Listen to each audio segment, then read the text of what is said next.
हाँ जी, अज आपां शुरू करना है पेज नंबर 73 73 72 तक पढ़िया सी उस दिन।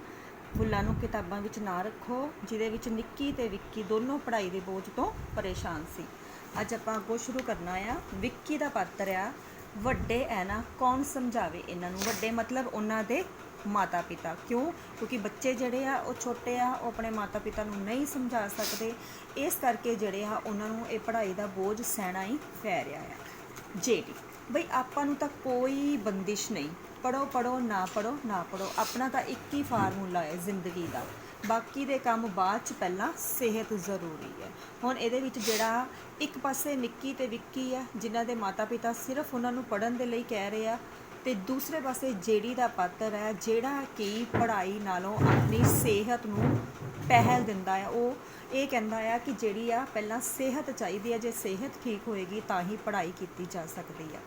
एक दिन वो अपने मैथ वाले खन्ना सर अपने पिता श्री नूं मिल गए किते बाजार विच। कहंदे तुहाडा बेटा पढ़दा नहीं। डैडी कहंदे बई सर जी पढ़िया तां उहदा प्यो नहीं, वो कित्थों पढ़ूगा।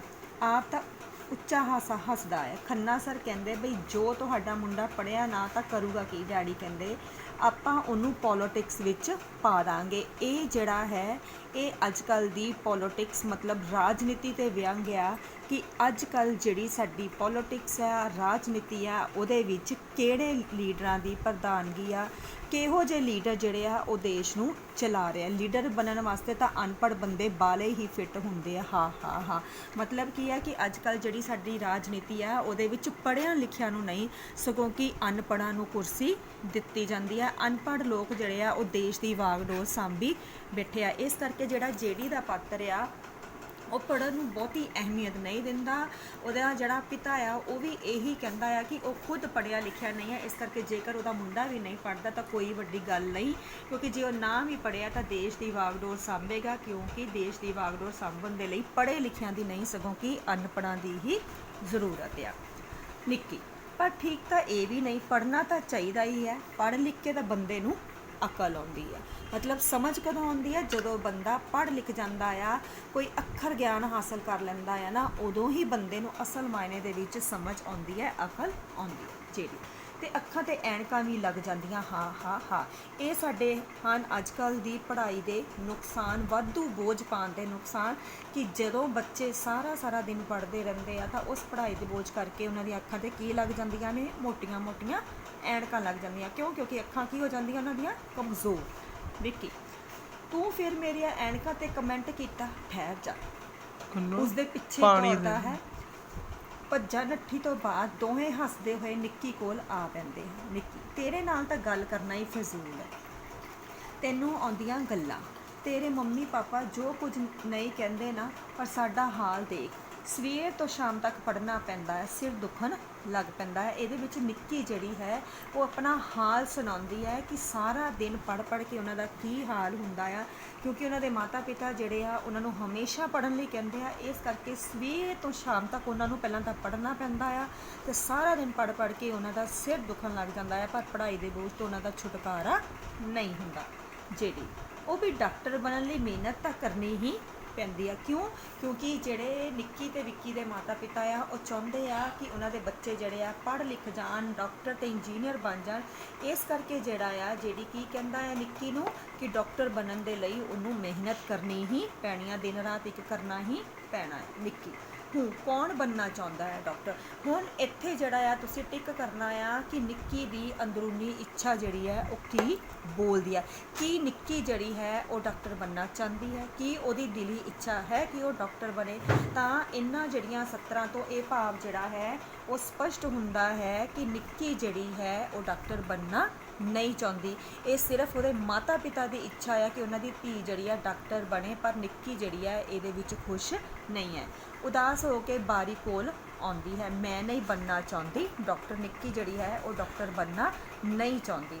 बारी खोलती है, बाहर छोटे जे घरेलू बगीचे का सुंदर दृश्य है। घरेलू बगीचा किचन गार्डन जिहड़ा घरां दे विच जिहड़ा है छोटा मोटा बगीचा हुंदा आ, उहदा जिहड़ा है सुंदर दृश्य देखदी है और अपने जिहड़े आ अंदरूनी भावां नूं बयान करदी है कि असल मायने दे विच वो ਕੀ ਚਾਹੁੰਦੀ ਹੈ, ਕਿਹੋ ਜਿਹੀ ਜ਼ਿੰਦਗੀ ਜਿਹੜੀ ਆ ਉਹ ਬਤੀਤ ਕਰਨਾ ਚਾਹੁੰਦੀ ਹੈ। ਇੱਕ ਉੱਡਦੀ ਤਿਤਲੀ ਨੂੰ ਹਸਰਤ ਨਾਲ ਵੇਖਦੇ ਹੋਏ, ਉੱਡਦੀ ਤਿਤਲੀ ਜਿਹੜੀ ਮਤਲਬ ਆਜ਼ਾਦੀ ਨਾਲ ਉੱਡਦੀ ਆ, ਹਸਰਤ ਦੇ ਨਾਲ, ਪੂਰੀ ਆਪਣੀ ਜਿਹੜੀ ਆ ਮਨ ਦੀ ਇੱਛਾ ਦੇ ਨਾਲ ਉਹਨੂੰ ਦੇਖਦੀ ਆ, ਦਿਲ ਲਾ ਕੇ ਉਹਨੂੰ ਦੇਖਦੀ ਹੈ।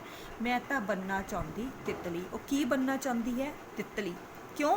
ਕਿਉਂਕਿ ਤਿਤਲੀ ਜਿਹੜੀ ਆ ਜਿਸ ਤਰ੍ਹਾਂ ਆਜ਼ਾਦੀ ਦੇ ਨਾਲ ਘੁੰਮਦੀ ਆ, ਫੁੱਲਾਂ ਦੇ ਉੱਪਰ ਮੰਡਰਾਉਂਦੀ ਆ, ਤੇ ਉਹਦੇ ਉੱਪਰ ਕਿਸੇ ਤਰ੍ਹਾਂ ਦੀ ਕੋਈ ਬੰਦਿਸ਼ ਨਹੀਂ ਹੈ ਨਾ, ਸੇਮ ਇਸੇ ਤਰ੍ਹਾਂ ਜਿਹੜੀ ਨਿੱਕੀ ਹੈ ਉਹ ਵੀ ਤਿਤਲੀ ਵਾਂਗ ਆਜ਼ਾਦੀ ਭਰਿਆ ਜੀਵਨ ਜੀਣਾ ਚਾਹੁੰਦੀ ਹੈ, ਕੁਦਰਤ ਨੂੰ ਮੰਨਣਾ ਚਾਹੁੰਦੀ ਹੈ, ਕੁਦਰਤ ਦਾ ਆਨੰਦ ਲੈਣਾ ਚਾਹੁੰਦੀ ਹੈ, ਖੁੱਲ੍ਹੇ ਦੇ ਵਿੱਚ ਘੁੰਮਣਾ ਚਾਹੁੰਦੀ ਹੈ, ਸੁੰਦਰ ਬਾਗਾਂ ਵਿੱਚ ਉੱਡਣਾ ਚਾਹੁੰਦੀ ਹੈ। ਉਹ ਖੁੱਲ੍ਹੀਆਂ ਉਡਾਰੀਆਂ ਆਕਾਸ਼ ਦੇ ਵਿੱਚ ਮਾਰਨਾ ਚਾਹੁੰਦੀ। ਉਹ ਨਹੀਂ ਚਾਹੁੰਦੀ ਕਿ ਉਹਦੇ ਉੱਪਰ ਕਿਸੇ ਵੀ ਤਰ੍ਹਾਂ ਦੀ ਕੋਈ ਬੰਦਿਸ਼ ਹੋਵੇ, ਕਿਸੇ ਵੀ ਤਰ੍ਹਾਂ ਦਾ ਉਹਦੇ ਉੱਪਰ ਜਿਹੜਾ ਆ ਦਬਾਅ ਪਾਇਆ ਜਾਵੇ।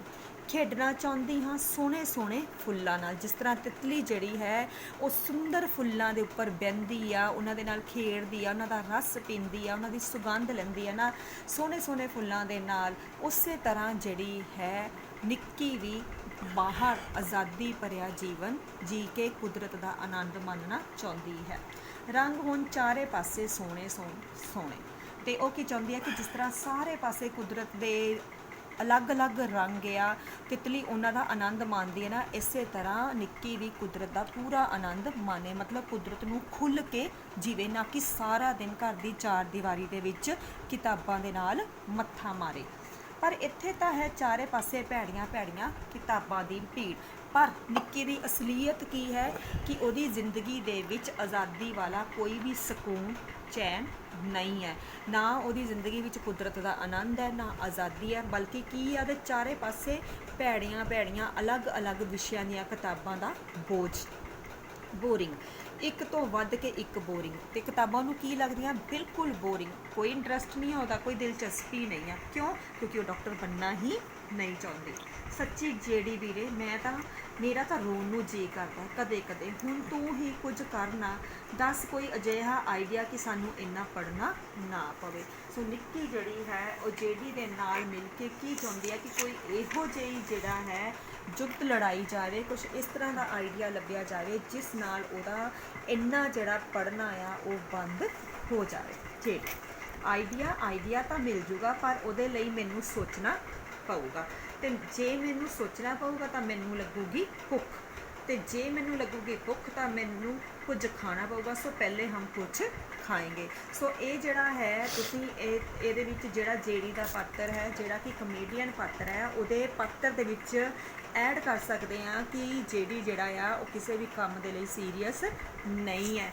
ਉਹ ਜਦੋਂ ਨਿੱਕੀ ਉਹਨੂੰ ਪੜ੍ਹਾਈ ਦੇ ਬੋਝ ਤੋਂ ਛੁਟਕਾਰਾ ਪਾਉਣ ਦੇ ਲਈ ਜਿਹੜਾ ਹੈ ਕੋਈ ਨਾ ਕੋਈ ਆਈਡੀਆ ਲੱਭਣ ਦੇ ਲਈ ਕਹਿੰਦੀ ਹੈ, ਤਾਂ ਉਦੋਂ ਹੀ ਜਿਹੜਾ ਆ ਉਹ ਹਾਸ ਰਸੀ ਪੈਦਾ ਕਰਦਾ ਆ ਕਿ ਜੁਗਤ ਲੜਾਉਣ ਤੋਂ ਪਹਿਲਾਂ ਜਿਹੜਾ ਆ ਉਹਨੂੰ ਕੁਛ ਖਾਣਾ ਪਊਗਾ, ਉਹਨੂੰ ਜਿਹੜਾ ਹੈ ਸੋਚਣ ਦੇ ਲਈ ਕੁਛ ਨਾ ਕੁਛ ਉਹਦੇ ਢਿੱਡ ਦੇ ਵਿੱਚ ਜਾਣਾ ਜ਼ਰੂਰੀ ਹੈ। ਜੇ ਵਿੱਚੋਂ ਚਾਕਲੇਟ ਕੱਢ ਕੇ ਖਾਂਦਾ ਹੈ, ਦੋਹੇ ਉਸ ਵੱਲ ਵੇਖਦੇ ਰਹਿੰਦੇ ਹਨ, ਪਰ ਉਹ ਪੁੱਛਣ ਦੀ ਫਾਰਮੈਲਿਟੀ ਵੀ ਨਹੀਂ ਕਰਦਾ। ਜਿਹੜੀ ਇਕੱਲਾ ਜਿਹੜਾ ਹੈ ਚਾਕਲੇਟ ਕਰਦਾ ਆ, ਨਾ ਨਿੱਕੀ ਨੂੰ ਪੁੱਛਦਾ ਤੇ ਨਾ ਹੀ ਵਿੱਕੀ ਨੂੰ। ਤਾਂ ਸਮੱਸਿਆ ਚਾਕਲੇਟ ਦੀ ਹੈ, ਦੋਹੇ ਚਾਕਲੇਟ ਦੀ ਨਹੀਂ ਬਸਤੇ ਦੀ ਹੈ। ਹੁਣ ਨਿੱਕੀ ਤੇ ਵਿੱਕੀ ਦੀ ਸਮੱਸਿਆ ਜਿਹੜੀ ਸੀ ਉਹ ਚਾਕਲੇਟ ਦੀ ਸੀ ਜਾਂ ਬਸਤੇ ਦੀ? ਬਸਤੇ ਦੀ। ਕਿਉਂ? ਕਿਉਂਕਿ ਉਹਨਾਂ ਦੇ ਜਿਹੜਾ ਹੈ ਪੱਲੇ ਕੀ ਪਿਆ ਹੋਇਆ ਸੀ? ਭਾਰਾ ਬਸਤਾ। ਅਸਲ ਮਾਇਨੇ 'ਚ ਉਹਨੂੰ ਜੇਡੀ ਦੀ ਚਾਕਲੇਟ ਨਾਲ ਕੋਈ ਵਾਸਤਾ ਨਹੀਂ ਸੀ, ਉਹਨਾਂ ਦਾ ਕੀ ਵਾਸਤਾ ਸੀ ਕਿ ਉਹਨਾਂ ਨੂੰ ਬਸਤੇ ਦੇ ਬੋਝ ਤੋਂ ਛੁਟਕਾਰਾ ਮਿਲੇ। ਜੇਡੀ ਦੇਖੋ ਬੱਚੋ, ਮੈਂ ਤੁਹਾਡੇ ਕੇਸ ਬਾਰੇ ਸੋਚਿਆ, ਬੜਾ ਜ਼ੋਰ ਲਾ ਕੇ ਸੋਚਿਆ, ਤੇ ਸੋਚ ਕੇ ਇਸ ਨਤੀਜੇ ਤੇ ਪਹੁੰਚਿਆ। ਇੱਕ ਮਿੰਟ,